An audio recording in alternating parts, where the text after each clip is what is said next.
My name's Sally and I run a small catering business in Nottingham called Stripy Beetroot. I love cooking with fresh ingredients, some of which are grown at the community garden where I work in the Meadows, Arkwright Meadows Community Garden. So today I'm going to cook a spiced beetroot and coconut soup. It's really easy to do. And beetroots are really easily available at this time of year. You can probably buy them fresh like this in your local vegetable shop. If not, you can buy them ready cooked from the supermarket. Just make sure you don't get the ones that are in vinegar. We don't want those. We don't want the pickled ones. We just want plain ready cooked beetroot.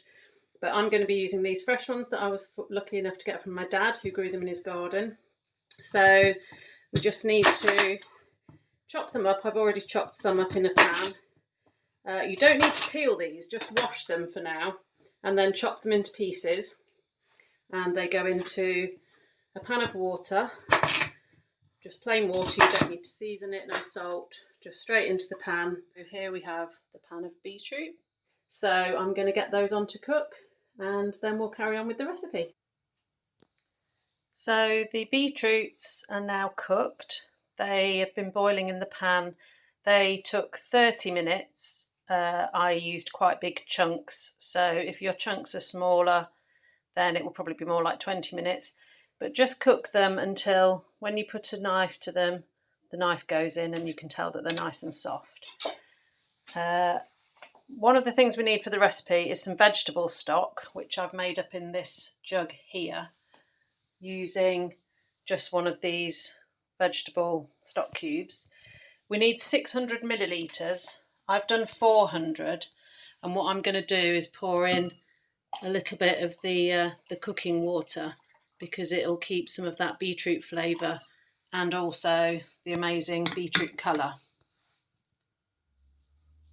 I've now drained the pieces of beetroot. You can see that the skins are still there. If you pour some cold water over just to make them cool enough to handle, then you can just take a piece of beetroot and you'll see that the skins just come straight off really easily like this. You might get pink fingers, but that's okay. It'll soon wash off. So peel each piece and we'll keep those aside, ready for making the soup. Okay, so now we're going to make the soup. So we've cooked the beetroots, we've peeled them, and I've taken one onion and chopped it fairly finely. You don't need to be too careful about that because we're going to blend the soup at the end. But if you just do it as finely as you can.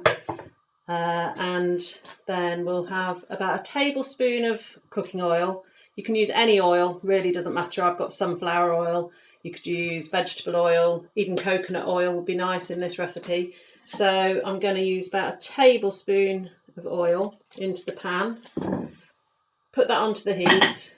And then I'll add the onion and we're going to fry that for about 5 minutes on a medium heat until the onion really starts to soften nicely.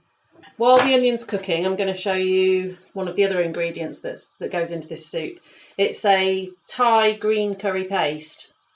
You can buy it in most supermarkets or in local Asian shops. It's fairly cheap and it's got a really long shelf life, so it'll last for ages. And it's really useful for making curries or for marinading. It's quite spicy, so you don't need to use too much. So again, that tub should last you for ages. So it comes in a bag inside the pack. And for this recipe, we're just going to use about a tablespoon of this. So it's a really good ingredient. You can also get yellow curry paste and red curry paste, but I like the green one for this particular recipe. So we'll fry off those onions, and then once they've been frying for about 5 minutes, you add in about a teaspoon of cumin seeds. Again, you can get those in your local Asian shop or most supermarkets. So the onions have been frying now for about 5 minutes on a medium to low heat, so that you can see they're just starting to brown. So now I'm going to add the teaspoon of cumin seeds into there, as well as a little bit of salt, just a pinch, probably about 1/4 teaspoon. So in they go, and stir them around.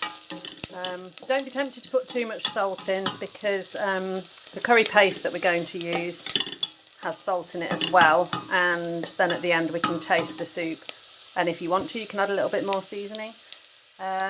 So in goes the tablespoon of curry paste, and you kind of have to squash it down and stir it around, and just let that fry gently just for a minute or two. Keep stirring it around because we don't want it to burn, and you could even lower the heat a little bit if you think it's starting to burn. Now that the spice paste has cooked through, I'm going to add the vegetable stock, which I also added the beetroot juice to, some of the beetroot cooking water rather. I'm going to pour this in, but it's going to make a really loud noise, so sorry about that.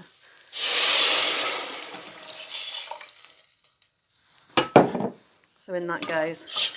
Give it a good stir around.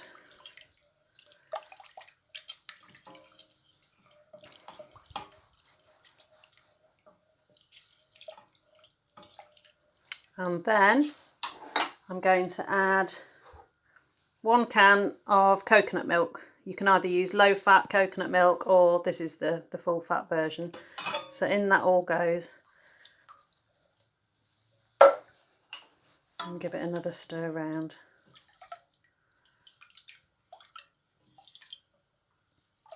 Okay, I'm going to turn up the heat just a little bit.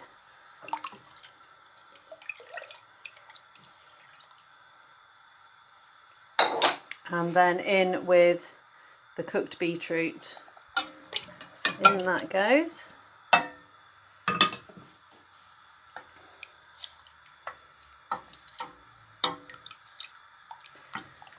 So then bring that up to a simmer so that it's bubbling away, but not boiling, just simmering.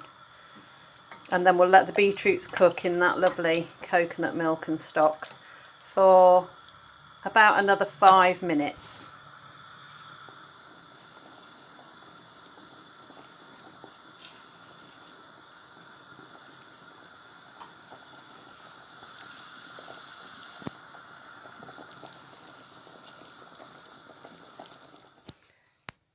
Now the soup has bubbled away for about another 5 minutes. You can see it's this really lovely pink colour.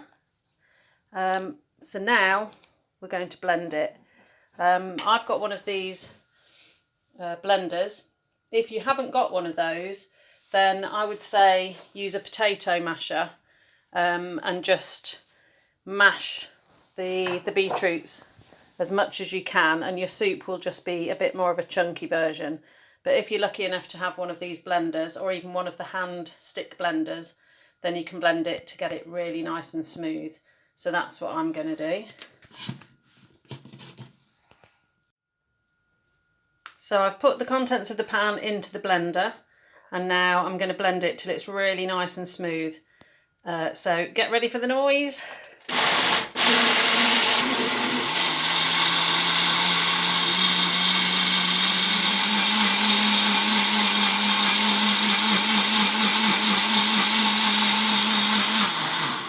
Okay, that should do it. So yeah, that's looking really smooth, and it's gone an even deeper pink colour now that the beetroot's all blended in with the stock and the other ingredients. Okay, so now we're ready to serve. So you can just serve that in a bowl and have it as it is, or it's quite nice to have it with some natural yoghurt. Just put a blob of that in. So here's the finished soup. I've served it in a bowl with some of the natural yoghurt swirled into it, so it looks amazing. And the yoghurt just tends to tone down the heat of the chilli a little bit.